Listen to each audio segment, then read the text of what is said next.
மூலிகை பேர் வந்து முதியார் கூந்தல்னு சொல்கிறது. அதாவது பெண்களுக்கு வந்து ரொம்ப நீளமாக முடி இருந்தால் ரொம்ப அவங்களுக்கு வந்து அதிர்ஷ்டசாலின்னு சொல்லிட்டு கட்டிக்கு போகிறவங்க வந்து விரும்பி கட்டிப்பாங்க. அதுக்காக அவங்க தயார் பண்ணுற எண்ணெயில் வந்து இந்த முதியார் கூந்தல் மூலிகை சாறு வந்து சேர்த்து செய்கிறாங்க. 4 அடி 5 அடி நீளத்துக்கெல்லாம் முடி வளரும்.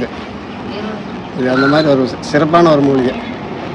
அதே சமயத்தில் இது ரொம்ப ரேரான மூலிகையும் கூட. அதிகமாக எங்கேயும் பார்க்க முடியாது. ஒரு சில இடத்துல மட்டும்தான் இது வளரும்.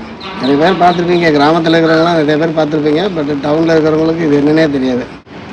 அவங்க அது கேட்டுட்டு இருந்தாங்க, முதியார் கூந்தல் இருந்தால் எனக்கு பறித்து கொடுங்க, எனக்கு ஹெல்ப் பண்ணுங்க அப்படின்னு கேட்டுட்டு இருந்தாங்க. ஸோ அவங்க வந்திருக்கும் போது அவங்களுக்கு என்னுடைய ப்ரெசன்டேஷனாக இது வந்து அவங்களுக்கு காணிக்கையாக்குகிறேன்.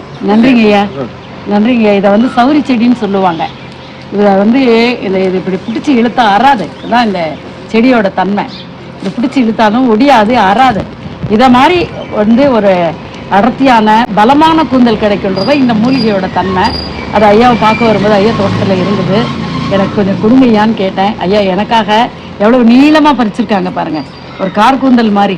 அந்த கால பெண்களுக்கு இந்த மாதிரி கார் கூந்தல் இருந்தது. இது வந்து முல்சைத்தான்னு பேர். இது வந்து கேன்சருக்காக சாப்பிடக்கூடிய பழங்களில் இதுவும் ஒன்று. கேன்சர் செல்களை வந்து கட்டுப்படுத்தக்கூடிய தன்மை இருக்குது.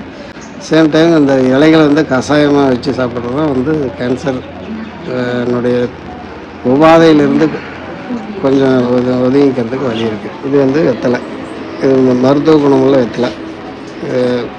அஜீரண கோளாறு, சளி தொந்தரவு, நுரையீரல் சம்மந்தப்பட்ட இதுக்கு எல்லாத்துக்கும் மருந்தாக உபயோகப்படுத்தலாம். இந்த இலையை பார்த்துக்கோங்க. இதுக்கு பேர் இன்சுலின் இலைன்னு பேர். சுகர் பேஷண்ட்டுக்கு கொடுக்கக்கூடிய ஒரு மூலிகை இது. புளிப்பும் இனிப்பும் கலந்த சுவையில் இருக்கும். துவர்ப்பு கொஞ்சம் இருக்கும். மென்று சாப்பிட்லாம். டெய்லி 2 இலை 3 இலை மென்று சாப்பிட்லாம். இந்த புல்லுக்கு பேர் வந்து லெமன் கிராஸ் அப்படின்னு பேர்.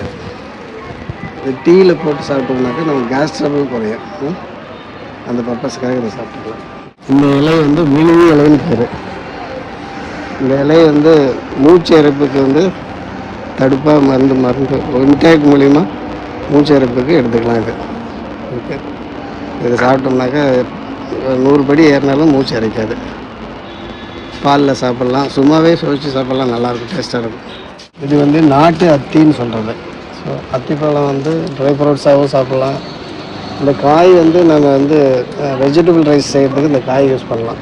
இரும்பு சத்து அதிகமாக கிடைக்கிறதுக்கு வாய்ப்பு இருக்குது. ரத்தம் இன்க்ரீஸ் ஆகும். ஓகே. சேம் டைம் இந்த அத்தி இலை கொழுந்து அதெல்லாம் வந்து அல்சரை குணப்படுத்தக்கூடிய தன்மை இருக்குது. ஸோ இது வந்து ஒரு நல்ல மரம் அப்படிங்கிறதுனால வீட்டு வெளியில் வந்து பத்திரமா வச்சுருக்கோம். நம்ம வீட்டுக்கு பக்கத்தில் இந்த அத்தி மரம் இருந்தாவே தெய்வ பலன் கிடைக்கும் அப்படின்னு ஐதீகம், அதுக்காக வச்சுருக்கோம்.